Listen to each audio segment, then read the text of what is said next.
دومین سخنران ما خانم ایو بورلی هستند. خانم بورلی از کشور انگلستان و تحصیلات ایشان در انگلستان بوده و عضو سازمان پاسداشت حقوق بشر در ایران هستند. خانم ایو بورلی در مورد ادامه اعتصاب غدای دروایش گنابادی تا به رسیدن خواسته هایشان سخنرانی میکنه.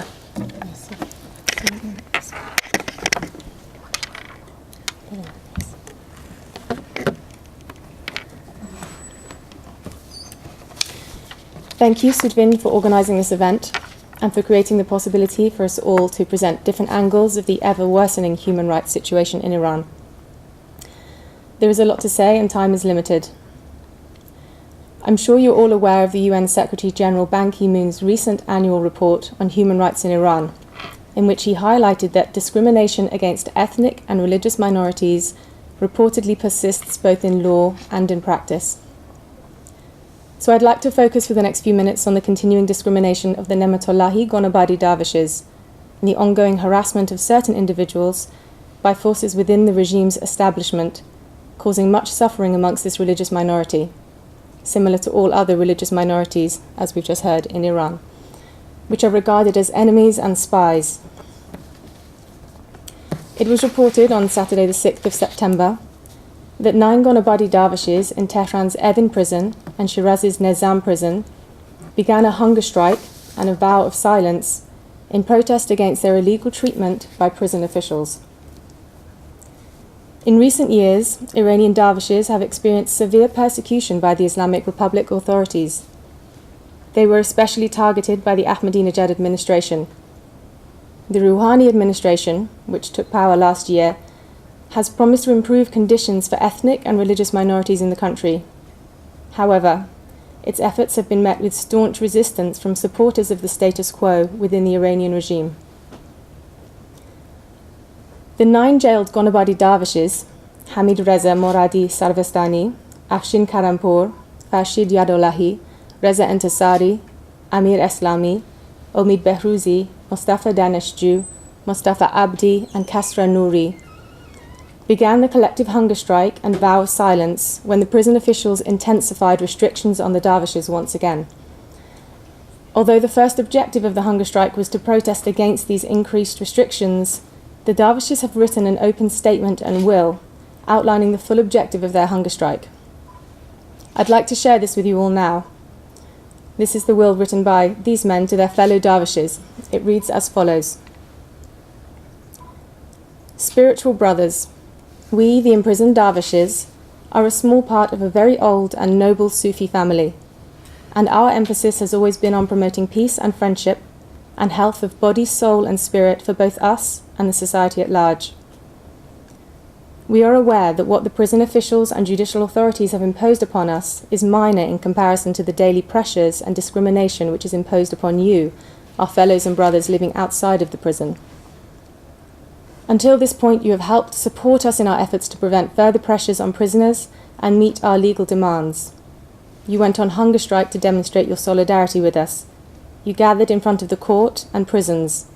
Moreover, you emphasized that the basic rights of prisoners must be respected and fulfilled, and also you did not refrain from communicating and corresponding with the respective officials and authorities. However, you have witnessed with your own eyes that none of the perpetrators and the officials have been held accountable. Today we stand with you because what you have to put up with outside of jail is much worse than what is imposed upon us.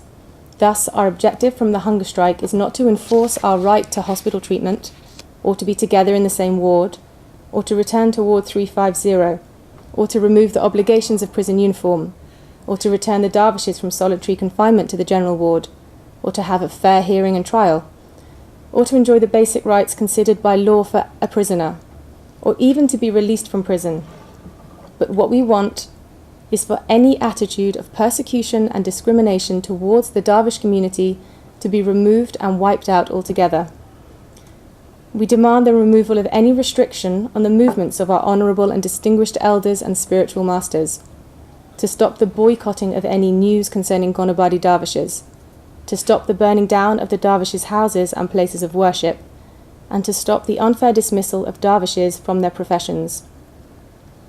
Our demand is to have a society which bestows life and soul on the people not destroys it in the name of religion, to see a society in which religion does not eradicate the tranquility and peace of its inhabitants, rather it should be a harbinger of peace and serenity.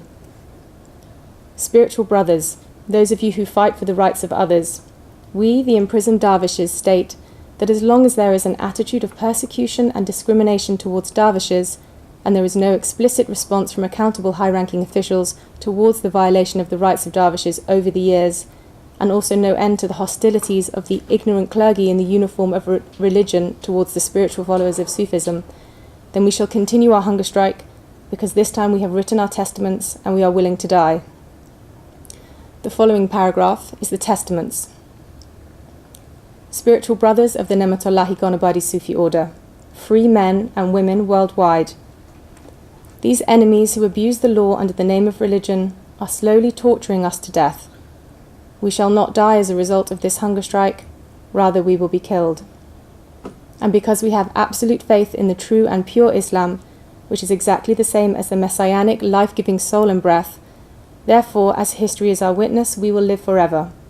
As a request of our testament, we want all free men and women worldwide, in particular Ghanabadi dervishes, to follow up our complaint and put all perpetrators and officials related to the tortures and cruelties on trial.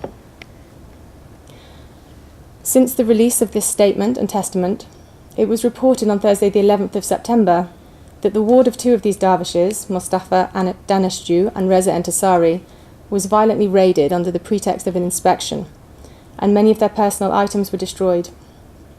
It seems, therefore, that their brave and desperate cries for justice and equality, expressed in their will to die for the cause, has fallen upon deaf ears.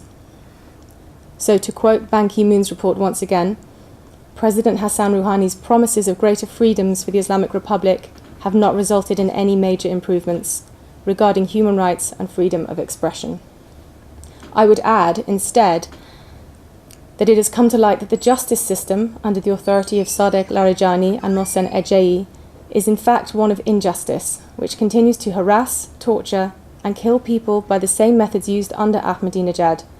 They've even increased their activities of verbal slander. It is also worth mentioning that recently the Minister of Information and Security, Mahmoud Alavi, called upon teachers to focus not only on the knowledge and examinations of their students, but to watch them closely and ensure they don't deviate to the wrong path of the dervishes. In conclusion, it seems that the Iranian establishment is playing a game with the international community. They show signs of softness to the outside world, but continue to apply brute force within. Thank you very much.